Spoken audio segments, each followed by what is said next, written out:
26 октябрдан 27-сине караган түнү Жапалак айыл өкмөтүнө караштуу Татар айылындагы көрүстөнгө белгисиз бирөөлөр кирип, көз өткөн адамдардын ким экенин тастыктаган эстеликтердин баарын талкалап кеткен. Мрамор таштан, жыгачтан, темирден жасалган эстеликтер күч колдонуу менен бузулуп, жараксыз абалга келген. Ал эми сындырууга мүмкүн болбогондорун түбүнөн оодарган. Атайын коюлган гүл чамбарларды да өрттөп жиберишкен. Милиция мүрзөгө кол салган шектүүнү дароо кармап, ал эмне себептен бул ишке барганын айтып берген видеосун жарыялады.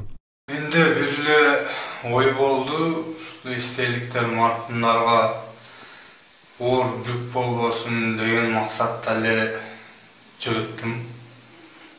Сизди бирөө жарым айттыбы жыгыт деп? Шериктериңиз бар беле? Жок, өзүм эле. Сизге ким айтты ушу маркумдарга оор болот деп? Каяктан билдиңиз аларды? Эстелик койгон туру болбойт деген сөздөрдөн эле өзүм ойлоп эле ушул. Ошо сөздөрдү кайсы жерден уктуңуз? Мечиттен уктуңузбу? Каяктан уктуңуз? Кайсы мечиттен уктуңуз? Жок, телевизорлордон эле көрчүмүн. Дамаларга кээ-биркилер суроо бергенде эстелик койгон болбойт, маркумдарга азап берет деп ушундай түшүнүктөн эле ушундай болду.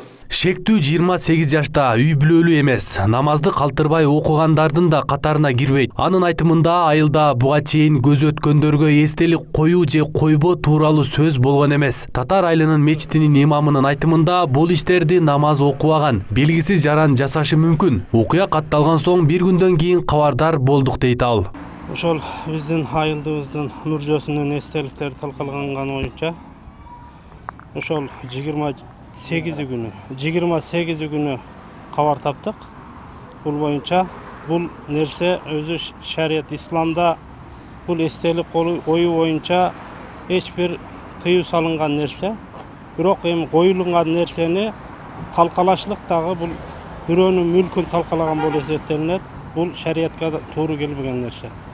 Окуянын болгонуна 2-3 күн өткөнүнө карабастан бузулган эстеликтер тууралуу Жапалак айылдык башкармалыгынын маалыматы жок болуп чыкты. Аймактын башчысы Санжар Ишманов окуяга башкача көз карашта. Дин өкүлдөрү кылмышты исламдан кабары жок адам жасашы мүмкүн дегени менен, жергиликтүү бийлик буга тескерисинче диний көз караш себеп болушу ыктымал дейт. Ар бир айылдын имамдары бар. Айылдын имамдары бүгүнкү күндөрдө ошо эстелик бүгүнкү күндө ошо коюлбасын дешет. Бүгүн ошого карабастан ар кимдин өзүнүн баягы каалоосу болуп атат. Бүгүнкү күндө ошо көзү өтүп кеткен маркумдарга ошо коюлган жер жоголуп кетпесин, ошо дайым эстеп турайлы деп эстелигин койгон учурлар көбүрөөк кездешип атат. Учурда айрым эстеликтер туугандары тарабынан кайра жаңыланып, жыгылгандарын тургузуп коюшкан. Ал эми талкаланган эстеликтердин 70% уураган абалда турат. Окуя тууралуу Ош шаардык ички иштер бөлүмүнө Татар айылынын жашоочуларынан арыз келип түшкөн. Шектүү учурда Ош шаардык ички иштер башкармалыгынын убактылуу кармоочу жайында кармалууда. Бүгүнкү күндө Кыргыз Республикасынын кылмыш кодексинин 263-беренеси негизинде кылмыш иши козголуп, аталган жигит азыр Ош шаардык ички иштер башкармалыгынын убактылуу кармоочу жайына киргизди. Эртең болсо анын башкаруу чарасын сот карайт. Сот органдары анын мындан ары абакта болобу же эркиндикте жүрүп тергөөгө келип кызматташабы, аны эртең сот чечет. Көрүстөндө жалпысынан 51 эстелик ураган. Окуядан кийин Татар айылынын эли айылдын имамын алмаштыруу чечимин кабыл алышты. Эске салсак, буга чейин Жапалак айылында 80 жаштагы аксакал мас абалында кемпирин бычактап өлтүргөндөн кийин айылдагы дүкөндөрдө спирт ичимдиктери талкаланган. Эстеликке байланыштуу буга чейин Ош шаарына жакын Ишкаван айылында имамдардын сунушу менен мүрзөгө эстелик коюу иши токтогон болчу.